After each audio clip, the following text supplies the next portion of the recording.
Hello students, आज हम 3 questions का पार्ट नंबर 2 पढ़ रहे हैं। हमने कल यहाँ तक पढ़ लिया था। किंग के पैलेस में बहुत सारे लोग आके उसे डिफरेंट एडवाइस देते हैं, बट वो किसी से भी सेटिस्फाई नहीं होता है।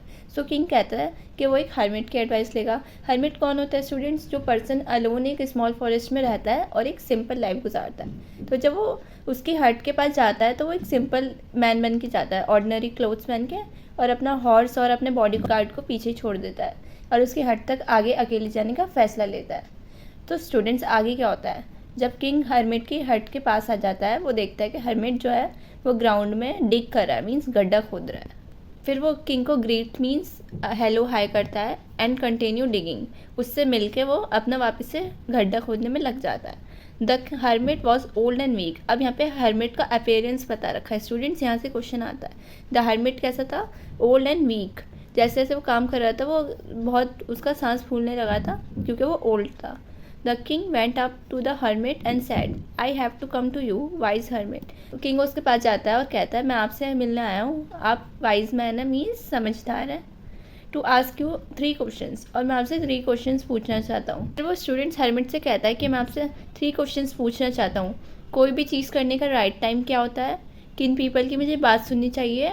और कौन सा सबसे इम्पॉर्टेंट काम है मेरे करने के लिए? सो स्टूडेंट्स, हर्मिट ने उसकी बात किंग की सुन ली होती है, पर वो कुछ बोलता नहीं है और गड्ढा खोदे जाता है। फिर जो स्टूडेंट्स हमारा किंग होता है वो हर्मिट को कहता है, you are tired, said the king, let me take the spade and work in your place. कि मैं आपकी जगह आपकी स्पेड लेके गड्ढा खोद सकता हूँ। हर्मिट उसे थैंक्स कहता है और अपनी स्पेड किंग को दे देता है और खुद ग्राउंड पे आराम करने बैठ जाता है। सो स्टूडेंट्स, जब किंग ने 2 बेड्स बना लिए, means a small patches of ground on plants लगाने के लिए उसने वो गड्ढा खोद रहे थे। तो जब उन्होंने 2 बार ऐसे बेड्स बना लिए तो वो थक गया और फिर उसने अपने क्वेश्चन दोबारा से हर्मिट से रिपीट किए, पर हर्मिट ने उसे कोई जवाब ही नहीं दिया। फिर जब हर्मिट ने उससे कोई रिस्पॉन्स नहीं दिया, फिर हर्मिट दोबारा से खड़ा हो गया, अपने हैंड स्ट्रेच किया और एंड उससे अपनी स्पेड वापस ले ली। और हर्मिट ने कहा, now you rest, let me work. तुम रेस्ट करो, मैं काम करता हूँ। लेकिन किंग ने उसे उसकी स्पेड वापस नहीं की और दोबारा से गड्ढा खोदने लगा।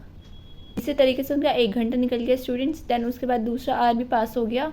सन जो था वो अब छुपने को आ गया था, मीन्स अब शाम हो गई थी। At the last king struck the spade into ground. फिर किंग भी थक गया था और ग्राउंड पे बैठ गया और फिर वो दोबारा से हर्मिट से कहता है, I came to you wise man, मैं आपसे मिलने आया था अपने 3 क्वेश्चंस के आंसर लेने के लिए। If you can give me no answer tell me, so I will return to home. अगर आप मेरे क्वेश्चंस का आंसर नहीं दे सकते तो आप मुझे ये बता दीजिए कि आके मैं वापस से अपने होम चला जाऊँ। Here come something running, sad the hermit. इतने में हर्मिट जो था उसने कहा कि कोई आ रहा है भाग कर। आगे क्या होता है स्टूडेंट्स? सो स्टूडेंट्स, आपके यहाँ पे कुछ क्वेश्चंस गिवन है, कॉम्प्रिहेंशन चेक। तो आइए इस क्वेश्चंस का आंसर पता लगाते हैं। Number 1, why did the king want to know the answers of 3 questions? King को इन 3 क्वेश्चंस का आंसर क्यों चाहिए थे स्टूडेंट्स? हमने इस क्वेश्चन का आंसर फर्स्ट पेज पे ही पढ़ा था, आइए देखते। तो स्टूडेंट्स, ये है कि किंग को लगता था कि अगर उसे इन 3 क्वेश्चन के आंसर पता चल जाएंगे तो ही वुड नेवर फेल, वो कभी फेल नहीं होगा किसी भी चीज़ में। सो स्टूडेंट्स, नेक्स्ट क्वेश्चन हमारा है, messenger were sent throughout the kingdom. Messengers को पूरे किंगडम में क्यों भेजा था? To fetch the wise man, ताकि उसे कोई वाइस मैन मिल जाए।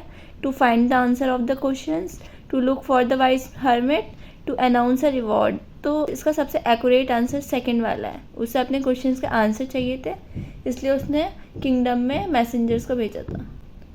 सो स्टूडेंट्स, इसके बाद इस चैप्टर का पार्ट नंबर 2 स्टार्ट होता है। आई होप आपको अब तक की स्टोरी क्लियर होगी, इस पार्ट की, पूरी फर्स्ट पार्ट की।